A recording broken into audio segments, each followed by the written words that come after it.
नमस्कारम दोस्तों। बहुत से मित्रों के प्रश्न थे कि नवरात्रि में क्या साधना करनी चाहिए या नवरात्रि में क्या जप तप व्रत करना चाहिए। देखिए, सबसे पहले हम ये समझते हैं कि ये नवरात्रि का आध्यात्मिक महत्व क्या है। पूरी सृष्टि एक वाइब्रेशन है। यूँ समझ लीजिए कि हर तत्व के अंदर कुछ ना कुछ वाइब्रेशन है। जैसे हमारी बॉडी के अंदर प्राण संचारित हो रहे हैं, प्राणों का एक स्पंदन है, हमें महसूस होता है कि हाँ, हमारी बॉडी के अंदर प्राण है। अगर इन ऑर्गन के अंदर ये प्राण निकल जाए तो क्या इसके अंदर स्पंदन बचेगा? क्या इसके अंदर ऊर्जा बचेगी? ये सारी जो ऊर्जा है वो एक नाद के रूप में मौजूद है। वो नाद अनहद नाद, वो गूंज जो पूरे ब्रह्मांड की गूंज है। उसी गूंज के साथ परमात्मा हमेशा गूंज रहा है। उन्हीं प्राणों के साथ परमात्मा हमेशा बह रहा है। तो इन नवरात्रि के 9 दिनों में जो प्रकृति रूपी परमात्मा है, प्रकृति जो कि स्त्री का तत्व है, स्त्री तत्व के भीतर जो परमात्मा होता है, जो देवी रूप में होता है, जिससे पूरी पृथ्वी का निर्माण हुआ है, जो जगत जननी है, उस जगत जननी को पूजने का, उस जगत जननी का आह्वान करने का ये दिन है।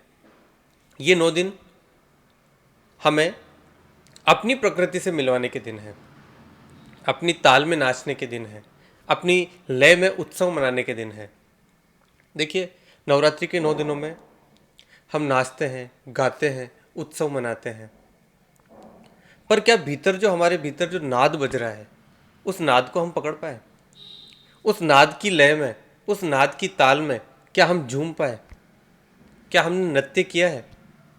प्रकृति नृत्य कर रही है और उस नृत्य के अंदर क्या हम कभी झूमे हैं? तो ये जो 9 दिन है, ये 9 दिन हमें बताएंगे कि किस तरीके से उस नाद के साथ एकात्म हुआ जाए। उस नाद को सुनने के लिए हमारा अहंकार हमारे हमेशा आड़े आता है। जैसे कि यूं समझ लीजिए कि हम एक समुद्र के अंदर एक पानी की बूंद हैं। हम सभी परमात्मा के अंश हैं, उसी परमात्मा से हम निकले हैं। लेकिन परमात्मा से जब एक एक सागर से एक बूंद अलग हो जाती है तो बूंद अपना अस्तित्व देखने लगती है। बूंद अपना अहंकार मान के चलती है कि मैं ही समुद्र हूँ, जैसा हमें महसूस हो जाता है। जब हमारा जन्म हुआ, जन्म होने के साथ धीरे धीरे धीरे जो अहंकार निर्मित हुआ कि हम अपनी पहचान इस अहंकार से जोड़ते हैं। इस पद प्रतिष्ठा, इस संसारिक क्रियाकलापों में हम उलझे रहते हैं। हम देखते हैं कि यही हमारा संसार है। नहीं, हमारा संसार बहुत व्यापक है। हम परमात्मा के अंश हैं, लेकिन हम भूल गए हैं कि हम क्या हैं। तो बूंद को अगर अहंकार हो जाता है तो क्या बूंद कभी सागर से मिल पाएगी? वो बूंद कभी सागर से नहीं मिल पाएगी।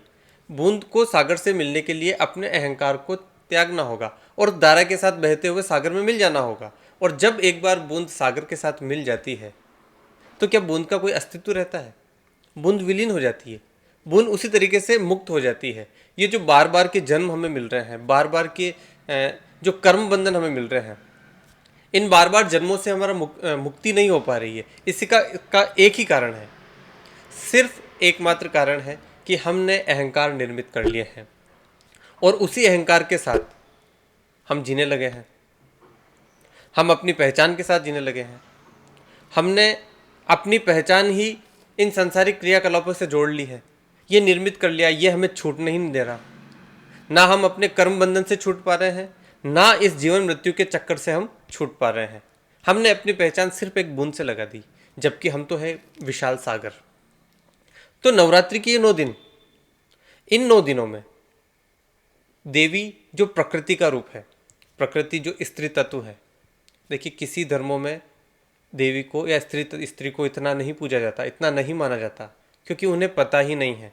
लेकिन सनातन धर्म की ये खूबी है कि सनातन धर्म वहाँ तक पहुँचा है जिसने स्त्री तत्व को पहचाना है। तो उस स्त्री तत्व जिसको हम प्रकृति कहते हैं, जिसके अंदर सारे इमोशन समाये हुए हैं, सारी भावनाएं समाई हुई है, ये सारी भावनाएं अपने व्यापक रूप के ऊपर होती है, अपनी ऊंचाई के लिए होती है इन 9 दिनों में। इन्हें हम मंत्र द्वारा, जप द्वारा, तप द्वारा इस अनहद नाद को हम गुंजायमान कर सकते हैं। लेकिन इसके लिए ज़रूरी होता है कि हम अपनी चेतना को उस चेतना के साथ एकाकार कर लें। अब ये जो अनहद नाद है, ये नाद कैसे आता है? देखिए, मैं आपके सामने एक डेमो बताता हूँ।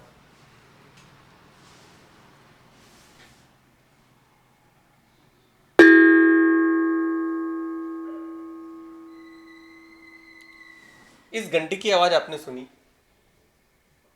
इस नाद की आवाज़ आपने सुनी। जब मैंने घंटी बजाई, उसके बाद एक वाइब्रेशन हुई जो काफ़ी देर तक चलती रही। उसी तरीके से जब हम मंदिर में जाते हैं, मंदिर में घंटी होती है, हम घंटी बजाते हैं और मंदिर, जो कि मंदिर का जो गुंबद होता है, उस गुंबद से जब आवाज़ टकराती है तो वो वाइब्रेशन सतत बनी रहती है। मंदिर का निर्माण ही इसी तरीके से किया होता है कि वहाँ जो नाद है वो गूंजती रहे, और वही नाद हमारे भीतर भी चल रही है। जब एक नाद दूसरी नाद से लय में आ जाती है तब वो एक अच्छा सुर बन जाती है। देखिए, गाने के अंदर भी क्या होता है कि एक गाना तब बनता है जब सारे सुर एक लयबद्ध हो, है ना। तो मंदिर की जो नाद है वो अपनी नाद से, अपनी धुन से मिल जाए तब हमारी धुन लग जाती है, तब हमारा ध्यान लग जाता है। तो हमें क्या करना है इन दिनों? हम कोई मंत्र ना कर सकें, कोई जप ना कर सकें, कोई ज़रूरत नहीं, हम एक सहज योग कर सकते हैं। और वो सहज योग होता है, आंख बंद करके बैठ जाइए और एक बारीक सी आवाज़ सुनिए। अपने दोनों कानों के ऊपर ध्यान लगाइए। जब आप कानों के ऊपर ध्यान लगाएंगे, आपको एक बारीक सी आवाज़ सुनाई देगी, एक गूंज सुनाई देगी। मन में विचार आएंगे, आने दीजिए, उन्हें रोकिए मत। आप अपना ध्यान सतत रूप से उस गूंज के ऊपर लगाए रखिए। जैसे ही आप ध्यान करने बैठे, उस गूंज को आप पकड़ लीजिए, उस गूंज के साथ एकाकार होने की कोशिश कीजिए। जैसे जैसे जैसे वो गूंज आपके भीतर गूंजने लगेगी, आप उस गूंज से एकाकार होने लगेंगे। आप देखेंगे कि आपके अंदर एक अलग ही तरह का आनंद आ रहा है, आपकी वाइब्रेशन में एक खनक आ रही है। और जब आनंद का स्वभाव हमारा होता है ना, तो हमारे अंदर से भी जो भीतर जो नाद बह रहा है, वो नाद चारों ओर फैलने लगता है। आपने लॉ ऑफ वाइब्रेशन का नाम तो सुना ही होगा। जिस तरीके से हमारी जो वाइब्रेशन होती है, उसी तरीके का माहौल हमारे आसपास होने लगता है। यूँ समझ लीजिए, हम जिस भाव में होंगे उसी भाव को हम अट्रैक्ट करेंगे, उसी भाव को हम अपने जीवन में लाएंगे।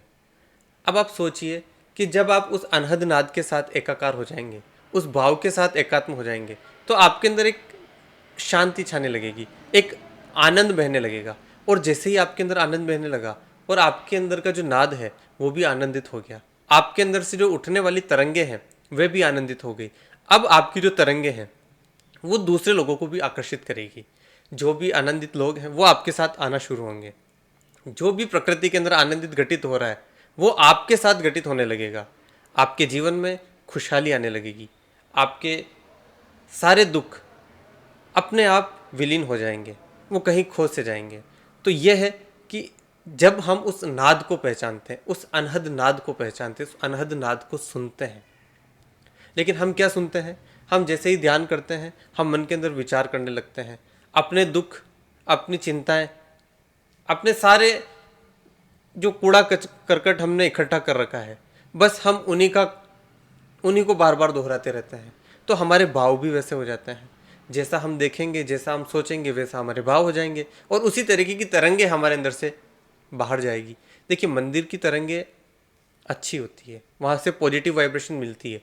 वो वाइब्रेशन इसलिए मिलती है क्योंकि वहाँ का जो माहौल होता है वो माहौल बहुत ही पॉजिटिव होता है।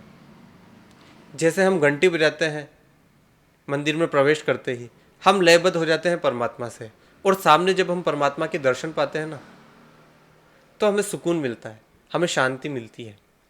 तो ये जो 9 दिन है, ये उत्सव मनाने के दिन है, ये झूमने के दिन है, ये गाने के दिन है। और उस अनहद नाद के साथ झूमते जाइए, गाते जाइए, उस नाद में बस खो जाइए। आप गरबा करते हैं, आप डांस करते हैं, सब कुछ कर रहे हैं, नाच रहे हैं, अब कोई भजन गा रहा है, उस भजन गाने में उस नाद को पहचानना सीख जाइए, उस आनंद को पहचानना सीख जाइए, उस तत्व को पकड़ने की कोशिश कीजिए कि जो तत्व मेरे भीतर है वही तत्व सबके भीतर भी है और वही नाद सबके अंदर गुंजायमान हो रहा है। आप बस उस नाद के साथ लयबद्ध होकर अपने पैर थिरकाइए, आप नाचिए, खूब नाचिए, आनंद से नाचिए, आप खूब गाइए, और जो अगर आपका मन करे वो कीजिए, लेकिन इसको उत्सव मना दीजिए। इन 9 दिनों का पूरा उपयोग कर लीजिए। इन 9 दिनों को खाने में, पीने में या इंद्रियों के सुख के अंदर मत बर्बाद कीजिए। खाने पीने में अगर हमारी ऊर्जा खर्च होगी तो हम इस ऊर्जा का उपयोग नाचने में, कूदने में, उत्सव मनाने में, आनंद को जीने में नहीं कर पाएंगे। अगर इन 9 दिनों का उपयोग आपको करना है, आपके जीवन में इस आनंद को लाना है, तो इसे जप तप व्रत और संपूर्ण उत्सव, पूरा उत्सव, ये 9 दिन वापस अगले साल आएंगे। तो इन 9 दिनों को इस तरीके से जीजिए कि आनंद ही आनंद आपके जीवन में आ जाए। चाहे आपके अंदर जो भी तत्व हो, प्रेम का तत्व हो, भक्ति का तत्व हो, आपको जिसमें भी मजा आता हो, नाचने में मजा आता हो तो नाचिए, वही आपकी साधना है। आपको गाने में मजा आता है तो गाइए, वही आपकी साधना है। परमात्मा सबकी सुनता है, लेकिन वो भाव से सुनता है। अगर वो उसी नाद में गाया हुआ है, अगर वो उसी वाइब्रेशन में गाया हुआ है, तभी परमात्मा आपकी बात सुन पाएगा, तभी परमात्मा तक वो पहुंच बन पाएगी।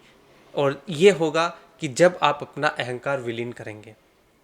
आप बैठिए, ध्यान कीजिए, लेकिन अपने आप को भूल कर कीजिए। आप नाचिए, लेकिन अपने आप को भूल कर नाचिए। आप गाइए, लेकिन अपने आप को भूल कर गाइए। अच्छे बुरे की फिक्र मत कीजिए कि क्या मैं अच्छा नाच रहा हूँ, नहीं। क्या मैं बुरा नाच रहा हूँ, नहीं। क्या मैं अच्छा गा रहा हूँ, नहीं। इसकी चिंता छोड़ दीजिए। आप सिर्फ प्रभु की भक्ति में विलीन हो जाइए। आप सिर्फ उसके अंदर उस मस्ती को पकड़ लीजिए। आपसे जैसा बन पड़े वैसा गाइए, जैसा बन पड़े वैसा नाचिए, लेकिन इस उत्सव के क्षण को जाने मत दीजिए। इस क्षण को, इस नवरात्रि के पलों को जाने मत दीजिए। नवरात्रि के उत्सव को पूर्णता से मनाइए, आनंदित होकर मनाइए। खाने में, सोने में अपनी ऊर्जा को व्यर्थ ना करें। अगर इनसे हमने अपनी ऊर्जा को बचा लिया, इन चीज़ों के अंदर हम ना पढ़कर हमने अपनी ऊर्जा को इस उत्सव के रूप में, एक आनंद के रूप में अगर जी लिया, तो ये जो पूरा साल है, यह पूरा साल हमारा आनंद के साथ गुजरेगा और आनंद हमारे जीवन का एक हिस्सा बन जाएगा। सारे दुख, सारी चिंताएं, सारी पीड़ाएं धीरे धीरे समाप्त हो जाएगी। हमारी वाइब्रेशन आनंद वाली वाइब्रेशन हो जाएगी। जो ये नाद गूंज रहा है, जो हमें सुकून दे रहा है, जो मंदिर की घंटियां सुकून देती है, जो परमात्मा के दर्शन सुकून देते हैं, जो मंदिर के अंदर ढोल नगाड़े बजते हैं, आनंद का उत्सव होता है, वो ढोल नगाड़े हमारे अंदर सतत बजने लगेंगे। हम 24 आवर्स उसी नाद के अंदर मस्त रहेंगे। लेकिन ज़रूरी है उस नाद को पहचानना, और जैसे ही उस नाद का रस आपको आने लगा, आप उस रस में डूब जाएंगे, आप उस आनंद में डूब जाएंगे। तो नवरात्रि की मेरी यही साधना है, आप जो कुछ भी करें उसे पूर्ण भाव से करें, अपने आप को भूल कर करें और पूरी तन्मयता से। चाहे आप नाचें, चाहे आप कूदें, चाहे आप प्रेम में रहें, चाहे आप भजन गाएं, जो कुछ भी करें, जो आपका मन करे वो करिए, लेकिन अपने आप को भूल कर करिए, अपने मैं को खत्म करके करिए। आप इस लिमिट के अंदर मत रहिए। ये अनहद नाद है, ये लिमिटलेस है, इसकी कोई हद नहीं है। जो बेहद है, जिसकी कोई लिमिट नहीं है, जो अनहद है, उस अनहद नाद के साथ जो सतत चल रहा है, उस सतत नाद के साथ अपने आप को जोड़िए। अपना तादात्म्य उस ईश्वर से जोड़िए, अपना तादात्म्य इस शरीर से, इस मन से मुक्त कीजिए। हम ये शरीर नहीं हैं, हम ये मन भी नहीं हैं, हम वो गूंज हैं जो लगातार मेरे भीतर गूंज रही है, जो लगातार सबके भीतर गूंज रही है, जो कण कण के अंदर गूंज रही है। उस कण कण के अंदर जो परमात्मा है, उससे अपना एकात्म कर लीजिए। उस आत्मा से, उस आत्मा को, अपनी आत्मा को उस परमात्मा से जोड़ लीजिए। नमस्कार।